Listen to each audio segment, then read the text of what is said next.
Welcome to our discussion on the semiconductor crisis. From smartphones to cars, these tiny chips are crucial.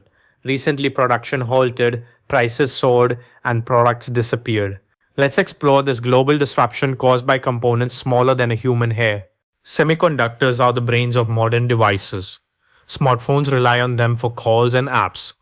Laptops need chips to function. Cars use over 1,000 chips for sensors and safety. Gaming consoles like PlayStation 5 and Xbox face shortages due to chip scarcity. Without chips, these devices are lifeless. Imagine a restaurant with no ingredients. The chef is ready, the kitchen is equipped, but without ingredients, no food can be made. Similarly, electronics manufacturers faced a shortage of chips. Despite ready assembly lines and skilled engineers, without chips, production halted, leaving factories idle and shelves empty.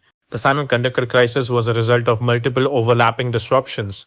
COVID-19 lockdowns halted production in Asia, creating a supply gap. Supply chain issues further delayed chip deliveries. Meanwhile, demand surged due to remote work and learning. With limited chip factories, increasing supply quickly was impossible, exacerbating the crisis. The global chip market is dangerously concentrated, with TSMC, Samsung, and Intel dominating production. TSMC alone produces about 90% of the world's advanced chips. This concentration poses a significant risk.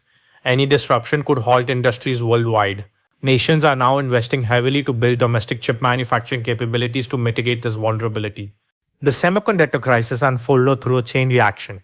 Demand surge, factory constraints, chip shortage, production delays, and product scarcity. Each stage intensified the next, revealing the system's inflexibility.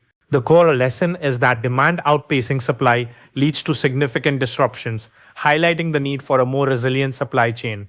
The semiconductor crisis reshaped global strategies. National investments, supply chain diversification, and stockpiling have become essential. As demand grows, new fabs and advanced chips are crucial. Semiconductors are now recognized as critical infrastructure akin to oil pipelines and power grids.